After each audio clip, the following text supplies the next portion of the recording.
Hi guys, welcome back to another session. मैं आभा भनोट लेकर आई हूँ आपके लिए करंट अफेयर्स का एपिसोड नंबर 768। आज की तारीख है 4 सितंबर 2020। हमारे दो चैनल्स हैं, पिनाकल और फ्रंटियर IAS, और अगर अभी तक आपने हमारे चैनल को सब्सक्राइब नहीं किया है तो सब्सक्राइब करना बिल्कुल ना भूलिएगा। साथ ही साथ इस बेल आइकन को जरूर दबाना है ताकि हमारी आने वाली हर वीडियो की नोटिफिकेशन आपको मिल सके। हमारी दो वेबसाइट्स हैं sscglpinacle.com और baljeetdhaka.com, इन दोनों को विजिट करना बिल्कुल ना भूलिएगा।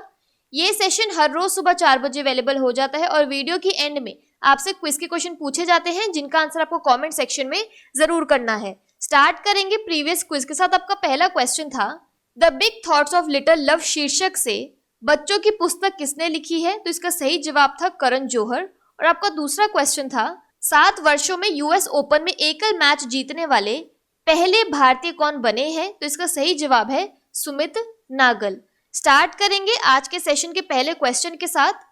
ग्लोबल इनोवेशन इंडेक्स 2020 में भारत का रैंक क्या है? तो इसका सही जवाब है ऑप्शन नंबर सी 48।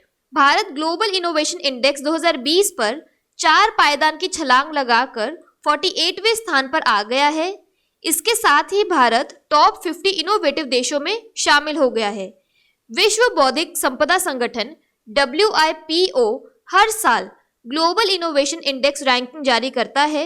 इस साल टॉप पर स्विट्जरलैंड, स्वीडन, अमेरिका, UK और नीदरलैंड रहे हैं। संगठन के अनुसार भारत, चीन, फिलीपींस और वियतनाम पिछले कुछ सालों में अपनी GII इनोवेटिव रैंकिंग में सबसे शानदार प्रगति करने वाली अर्थव्यवस्था रहे हैं। चारों अब टॉप 50 में आते हैं। अगला प्रश्न है, नागरिक उड्डयन सुरक्षा ब्यूरो की पहली महिला महानिदेशक DG कौन बनी है? तो इसका सही जवाब है option number B Usha पाढ़े। Odisha cadre की IAS अधिकारी उषा पाढ़े को नागरिक उड्डयन सुरक्षा ब्यूरो का महानिदेशक नियुक्त किया गया है। इस पद पर नियुक्ति पाने वाली वह पहली महिला और तीसरी IAS अधिकारी है। वह राकेश अस्थाना IPS की जगह यह पदभार ग्रहण करेंगी, जिन्हें 17 अगस्त 2020 को सीमा सुरक्षा बल BSF का महानिदेशक नियुक्त किया गया था। 1996 बैच की IAS अधिकारी पांडे जुलाई 2015 से केंद्रीय प्रतिनियुक्ति पर रही हैं। वह वर्तमान में नागरिक उड्डयन मंत्रालय में संयुक्त सचिव के रूप में कार्यरत हैं। यहाँ आप उन्हें फोटोग्राफ में देख सकते हैं। और एक क्विक रिवीजन की बात करें तो आतंकवादी प्रभावित श्रीनगर सेक्टर में CRPF की पहली महिला महानिरीक्षक के रूप में किसे नियुक्त किया गया है? तो इसका सही जवाब है चारू सिन्हा। अगला प्रश्न है, विश्व नारियल दिवस कब मनाया जाता है? तो इसका सही जवाब है ऑप्शन नंबर सी 2 सितंबर को। हर साल 2 सितंबर को विश्व नारियल दिवस मनाया जाता है। यह दिन ज्यादातर भारत सहित एशिया प्रशांत क्षेत्र में मनाया जाता है। भारत में नारियल केरल, कर्नाटक, सुंदरबन, तमिलनाडु और आंध्र प्रदेश में होता है। 2020 की थीम है invest in coconut to save the world. यहाँ पर एक क्विक रिवीजन की बात करें तो 29 अगस्त को किस खिलाड़ी की जयंती मनाने के लिए राष्ट्रीय खेल दिवस मनाया जाता है? तो इसका सही जवाब है ध्यानचंद। अगला प्रश्न है, द कॉमनवेल्थ ऑफ क्रिकेट नामक पुस्तक किसने लिखी है? तो इसका सही जवाब है option number D Ramachandra Guha. भारतीय लेखक रामचंद्र गुहा ने एक नई किताब लिखी है, the commonwealth of cricket, a life long love affair with the most subtle and sophisticated game known to humankind। पुस्तक भारत में खेल क्रिकेट के पूरे आर्क को चित्रित करती है, जिसमें सभी स्तरों पर इसे खेला जाता है और स्थानीय नायकों, प्रांतीय प्रतीक और अंतरराष्ट्रीय सितारों की झलक मिलती है। पुस्तक को हार्पर कॉलिंस इंडिया और विलियम कॉलिंस द्वारा सह प्रकाशित किया जाएगा। पुस्तक को नवंबर 2020 में जारी किया जाएगा। रामचंद्र गुहा ने भारतीय क्रिकेट कंट्रोल बोर्ड BCCI के प्रशासक के रूप में कार्य किया है। यहाँ पर एक क्विक रिवीजन की बात करें तो इंडियन प्रीमियर लीग के 3 सत्रों के लिए कौन सी कंपनी आधिकारिक साझेदार बनी है? तो इसका सही जवाब है अनअकैडमी। अगला प्रश्न है, भारत किस देश के साथ एक द्विपक्षीय नौसेना अभ्यास इंदिरा 2020 आयोजित करेगा? तो इसका सही जवाब है ऑप्शन नंबर सी रूस।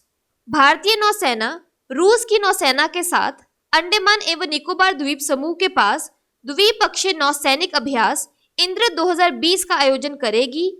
यह युद्धाभ्यास कोरोना वायरस कोविड-19 महामारी की शुरुआत के पश्चात पहला द्विपक्षीय नौसैनिक अभ्यास होगा। इससे पूर्व व्लादिवोस्तोक में आयोजित होने वाले इंद्र 2020 द्विपक्षीय नौसैनिक अभ्यास को कोरोना वायरस कोविड-19 महामारी के कारण स्थगित कर दिया गया था। इंद्र सैन्य अभ्यास श्रृंखला की शुरुआत वर्ष 2003 में हुई थी। 4 और 5 सितंबर 2020 को आयोजित होने वाले इंद्र 2020 द्विपक्षीय नौसैनिक अभ्यास में रूस की नौसैनिक की ओर से 3 नौसैनिक जहाज हिस्सा लेंगे। वहीं भारत की ओर से भी इस अभ्यास में कुछ नौसैनिक जहाज और विमान हिस्सा लेंगे।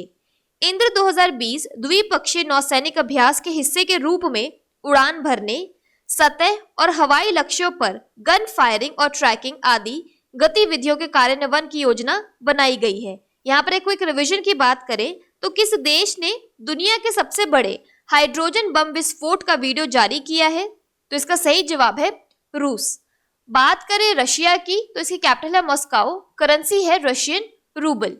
अगला प्रश्न है, किस देश ने सुरक्षा कारणों को देखते हुए पबजी सहित 118 मोबाइल ऐप्स पर प्रतिबंध लगाया है? तो इसका सही जवाब है ऑप्शन नंबर डी, भारत।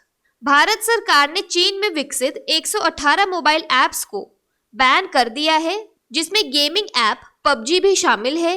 इन ऐप्स को इसीलिए बैन किया गया है क्योंकि वे भारत की संप्रभुता और अखंडता, देश की रक्षा और लोक व्यवस्था के विरुद्ध गतिविधियों में लिप्त थे। इस कदम से भारत के करोड़ों मोबाइल और इंटरनेट यूजर्स के हितों की रक्षा होगी। ये फैसला भारत के साइबर स्पेस की सुरक्षा और संप्रभुता को सुनिश्चित करने के इरादे से लिया गया है। भारत सरकार को इन ऐप्स के बारे में विभिन्न स्रोतों से शिकायतें मिल रही थी, जिनमें ऐसी रिपोर्टें भी थी कि एंड्रॉयड और iOS पर उपलब्ध कुछ मोबाइल ऐप से यूजर्स के डेटा अनाधिकृत तौर पर चोरी कर भारत से बाहर स्थित सर्वर में भेजे जा रहे थे। भारत सरकार ने इससे पहले जून में भी चीन से जुड़े 59 ऐप्स को बैन किया था। इसमें टिकटॉक भी शामिल था। अगला प्रश्न है, स्पेशल फ्रंटियर फोर्स यूनिट जो हाल ही में खबरों में है, उसे और किस नाम से जाना जाता है? तो इसका सही जवाब है option number B, Vikas battalion. हाल ही में लद्दाख में वास्तविक नियंत्रक रेखा line of actual control LAC पर चीन के साथ गतिरोध के दौरान स्पेशल फ्रंटियर फोर्स SFF, जिसे विकास बटालियन के नाम से भी जाना जाता है, ने कुछ रणनीतिक ऊंचाइयों पर कब्जा करने में महत्वपूर्ण भूमिका निभाई है। SFF का गठन वर्ष 1962 में भारत चीन युद्ध के तुरंत बाद किया गया था। यह एक कोवर्ट आउटफिट थी जिसमें तिब्बतियों को भर्ती किया जाता था, किंतु अब इसमें तिब्बतियों एवं गोरखाओं दोनों को भर्ती किया जाता है। शुरुआत में इसे इस्टेब्लिशमेंट 22 के नाम से जाना जाता था। इसका नाम इस्टेब्लिशमेंट 22 इसीलिए रखा गया था क्योंकि इसे मेजर जनरल सुजान सिंह उबान ने प्रस्तावित किया था, जिन्होंने 22 माउंटेन रेजिमेंट्स की कमान संभाली थी। इसके बाद इसे स्पेशल फ्रंटियर फोर्स के रूप में नामित किया गया था और अब यह कैबिनेट सचिवालय के दायरे में आता है, जहां इसका नेतृत्व एक महानिरीक्षक इंस्पेक्टर जनरल करता है, जो मेजर जनरल रैंक का एक सेनाधिकारी होता है। SFF भारतीय सेना का हिस्सा नहीं है और कैबिनेट सचिवालय के माध्यम से सीधे प्रधानमंत्री को रिपोर्ट करता है। अगला प्रश्न है, केंद्रीय कैबिनेट द्वारा किस मिशन को अनुमोदित किया गया है जिसे आधिकारिक तौर पर सिविल सेवा क्षमता निर्माण के लिए राष्ट्रीय कार्यक्रम कहा गया है? तो इसका सही जवाब है ऑप्शन नंबर बी, कर्मयोगी। सरकार ने जनता को बेहतर सेवा प्रदान करने के उद्देश्य से एक नए व्यापक सिविल सेवा सुधार कार्यक्रम की घोषणा की है। प्रधानमंत्री नरेंद्र मोदी की अध्यक्षता में केंद्रीय मंत्रिमंडल ने सरकारी अधिकारियों के लिए मिशन कर्मयोगी को मंजूरी दी है। इस मिशन का उद्देश्य भारत सरकार में व्यक्तिगत, संस्थागत और प्रक्रियागत स्तरों पर क्षमता निर्माण तंत्र में बदलाव करना है। मिशन कर्मयोगी का लक्ष्य भारतीय सिविल सेवकों को और भी अधिक रचनात्मक, सृजनात्मक, विचारशील, नवाचारी, अधिक क्रियाशील, प्रोफेशनल, प्रगतिशील, ऊर्जावान, सक्षम, पारदर्शी और प्रौद्योगिकी समर्थ बनाते हुए भविष्य के लिए तैयार करना है। इस कार्यक्रम को आई गॉट कर्मयोगी प्लेटफॉर्म की स्थापना करके कार्यान्वित किया जाएगा।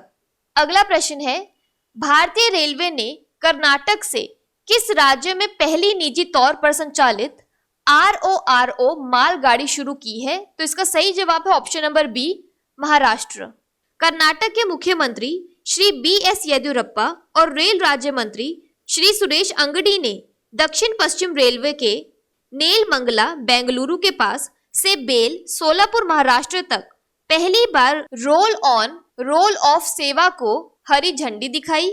यह भारतीय रेलवे की एकमात्र निजी तौर पर संचालित RORO ट्रेन सेवा होगी। अप्रैल में रेलवे बोर्ड ने RORO सेवा शुरू करने के प्रस्ताव को मंजूरी दी थी, जो माल से भरे ट्रकों को रेलवे वैगनों पर लोड करने की अनुमति देता है। प्रत्येक ट्रेन 30 से 45 ट्रक ले जा सकती है। RORO सेवा के साथ यात्रा का समय केवल 17 घंटे होगा। रोल ऑन रोल ऑफ विभिन्न वस्तुओं से भरे सड़क वाहनों को खुले समतल रेलवे वैगनों पर ले जाने की एक अवधारणा है। यहाँ पर एक क्विक रिवीजन की बात करें तो चन्ना पटना के खिलौने किस राज्य के GI टैग उत्पाद हैं? तो इसका सही जवाब है कर्नाटक। बात करें महाराष्ट्र की तो इसके वर्ल्ड हेरिटेज साइट्स में आता है Ajanta Ellora caves, Elephanta caves, Victorian Gothic and art deco ensembles, Mumbai. National parks में आता है Sanjay Gandhi national park, Gugamal national park, Tadoba national park. Maharashtra की कैपिटल है मुंबई, गवर्नर है भगत सिंह कोश्यारी और CM है उद्धव ठाकरे। अगला प्रश्न है, किस भाषा को जम्मू और कश्मीर की आधिकारिक भाषा के रूप में शामिल किया गया है? तो इसका सही जवाब है ऑप्शन नंबर डी, इन सभी को, यानी डोगरी, हिंदी, कश्मीरी। केंद्रीय मंत्रिमंडल ने जम्मू कश्मीर के लिए राज्य भाषा विधेयक लाने को मंजूरी दे दी, जिसके तहत उर्दू और अंग्रेजी के अलावा अब कश्मीरी, डोगरी और हिंदी को भी इस केंद्रीय शासित प्रदेश की आधिकारिक भाषाओं की सूची में शामिल किया जाएगा। जम्मू और कश्मीर आधिकारिक भाषा विधेयक 2020 को संसद के आगामी मॉनसून सत्र में पेश किया जाएगा। बात करें जम्मू और कश्मीर की तो इसके लेफ्टिनेंट गवर्नर है मनोज सिन्हा और लद्दाख के लेफ्टिनेंट गवर्नर है RK माथुर। बात कर लेते हैं आज के सेशन के क्विक समरी की। तो ग्लोबल इनोवेशन इंडेक्स 2020 में इंडिया का रैंक 48 है। Bureau of civil aviation security की नई DG बनी है Usha Padhee. World coconut day सितंबर 2 को मनाया जाता है। The commonwealth of cricket book Ramachandra Guha ने लिखी है। Bilateral naval exercise Indira 2020 India Russia के साथ आयोजित करेगा। सिक्योरिटी कंसर्न्स की वजह से इंडिया ने 118 मोबाइल ऐप्स पर बैन लगाया है।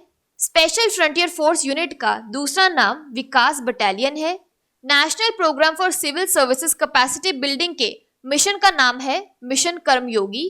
First private RORO freight train Karnataka से महाराष्ट्र के लिए शुरू की गई है। जम्मू एंड कश्मीर की ऑफिशियल लैंग्वेज में कश्मीरी, डोगरी और हिंदी को इंक्लूड किया गया है। बात कर लेते हैं आज के सेशन के क्विज फॉर द डे की। आपका पहला क्वेश्चन है, ग्लोबल इनोवेशन इंडेक्स 2020 में भारत का रैंक क्या है? और आपका दूसरा क्वेश्चन है, द कॉमनवेल्थ ऑफ क्रिकेट नामक पुस्तक किसने लिखी है? और अगर अभी तक आपने हमारे चैनल को सब्सक्राइब नहीं किया है तो सब्सक्राइब करना बिल्कुल ना भूलिएगा। साथ ही साथ इस बेल आइकन को जरूर दबाना है ताकि हमारी आने वाली हर वीडियो की नोटिफिकेशन आपको मिल सके। हमारी दोनों वेबसाइट्स SSC CGL Pinnacle.com और BaljitDhaka.com को विजिट करना बिल्कुल ना भूलिएगा। Thank you so much.